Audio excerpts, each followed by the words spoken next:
السلام علیکم ورحمۃ اللہ وبرکاتہ۔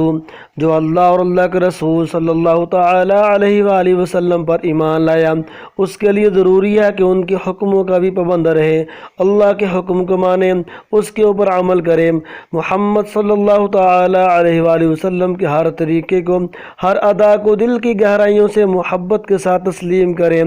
حضور اکرم صلی اللہ تعالیٰ علیہ وآلہ وسلم کے پاس صحابہ بھی پریشانیوں کو لے کر جاتے تھے، معاملات کے حل کے لیے بھی جاتے تھے، آپ صلی اللہ تعالیٰ علیہ وسلم کی خدمت میں حاضر ہوتے تھے، مسائل پوچھنے کے لیے بھی جاتے تھے اور زندگی گزارنے کے طریقے معلوم کرتے تھے۔ تو آپ صلی اللہ تعالیٰ علیہ وآلہ وسلم نے ایک غریب آدمی سے لے کر بادشاہ تک ہر آدمی کی زندگی گزارنے کے طریقے بتائے۔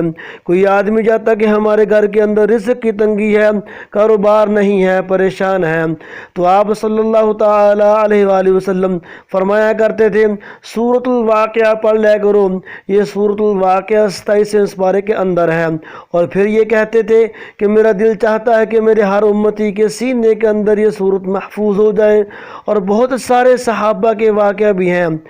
حضرت ابو ہریرہ رضی اللہ تعالی عنہ بہت ہی جلیل القدر صحابی، فاروق اعظم رضی اللہ تعالی عنہ اپنے دور خلافت میں ان کا جو ماہانہ معاوضہ تھا، ان کی جو تنخواہ تھی وہ روک دی، اور دل میں سوچا کہ وہ میرے پاس آئیں گے اور آ کے میرے پاس مطالبہ کریں گے، میرے کام کا معاوضہ کیوں نہیں دیا۔ جب انہیں پتہ چلا کہ فاروق اعظم رضی اللہ تعالی عنہ نے میرے مہینے کا معاوضہ روک دیا ہے، بند کر دیا ہے، فوراً اپنے گھر گئے، جا کر بچیوں سے کہا آج کے بعد تم سب نے سورۃ الواقعہ پڑھنی ہے۔ انہوں نے پڑھنی شروع کر دی۔ 6 مہینے گزر گئے، فاروق اعظم رضی اللہ تعالی عنہ انتظار کر رہے ہیں کہ حضرت ابو ہریرہ رضی اللہ تعالی عنہ میرے پاس تشریف لائیں گے اور آ کر مجھے کہیں گے آپ نے میرا معاوضہ کیوں روکا۔ وہ گئے ہی نہیں، اور آخرکار فاروق اعظم رضی اللہ تعالی عنہ کو خود ہی بلانا پڑا، اور بلایا اور پوچھا کیا آپ نے اپنے لیے کوئی جمع پونجی کر رکھی تھی؟ 6 مہینے ہو گئے، آپ نے کوئی رابطہ ہی نہیں کیا میرے ساتھ۔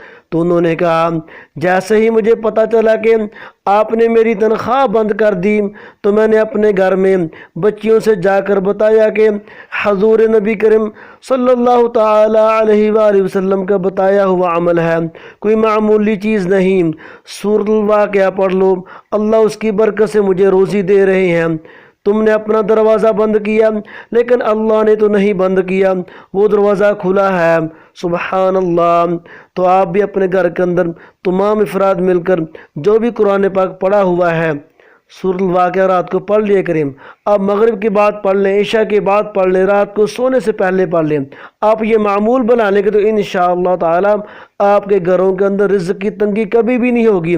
اور دوسری بات یہ سمجھیں، جو بات آدمی کہتا ہے اس بات پر اس کا عمل ہو تو اس کا فائدہ بھی زیادہ ہے۔ ایک تو قرآن پاک پڑھنے کا ثواب وہ تو مستقل ہے ہی ہے، 10 گناہ معاف ہوتے ہیں، 10 درجات بلند ہوتے ہیں، اور نام اعمال میں 10 نیکیاں لکھ دی جاتی ہیں، اور اس کے ساتھ ساتھ اللہ دنیا کی پریشانی کو بھی دور کر دیتے ہیں۔ آپ اپنے بچوں سے بھی کہیں اس سورت کو پڑھنے کے لیے، اور خود بھی پڑھیں۔ یہ نہیں کہ گھر میں صرف ایک آدمی ہی پڑھ رہا ہے، سارے پڑھیں۔ اگر ایک آدمی پڑھے گا تو اس کا بھی فائدہ ہے، لیکن اگر سارے گھر کے پڑھیں گے تو اس کا بہت زیادہ فائدہ بڑھ جائے گا۔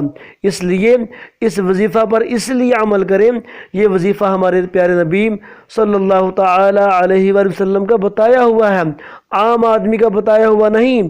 اور میں امید کرتا ہوں آپ سب اس پر عمل کو ضرور کریں گے، اور اس وظیفہ کو زیادہ سے زیادہ شیئر بھی کریں گے۔ جو بھی آپ کی یہ بات سن کر عمل کریں گے ان کا بھی فائدہ ہوگا اور آپ کا بھی فائدہ ہوگا۔ انسان لالچی ہے، دنیا کے فائدے کے لیے تو لالچ کرتا ہے، آخرت کے فائدے کے لیے بھی لالچ کرو۔ جو فائدہ ہمیشہ کے لیے ہے، دنیا میں کچھ مل بھی گیا تو عارضی ہے، اس لیے یہی اللہ تعالیٰ سے مانگیں کہ اللہ دنیا میں بھی اپنی نعمتوں سے سرفراز فرما اور آخرت کی نعمتوں سے بھی مالا مال فرما، آمین۔ ماشاء اللہ کتنا پیارا وظیفہ ہے، ہمارے پیارے آقا صلی اللہ تعالی علیہ وآلہ وسلم کا بتایا ہوا ہے، ہمیں اس پر عمل کرنے کو توفیق عطا فرمائے۔ حوصلہ افزائی کے لیے لائک اور کمنٹ بھی کر دیا کریں۔ چینل کو سبسکرائب کر دیں اور بیل آئیکن دبا دیں تاکہ آپ کو ہر آنے والی دینی، اسلامی، اصلاحی معلومات اور وظائف کی ویڈیو وقت پر ملتی رہے۔ السلام علیکم ورحمۃ اللہ۔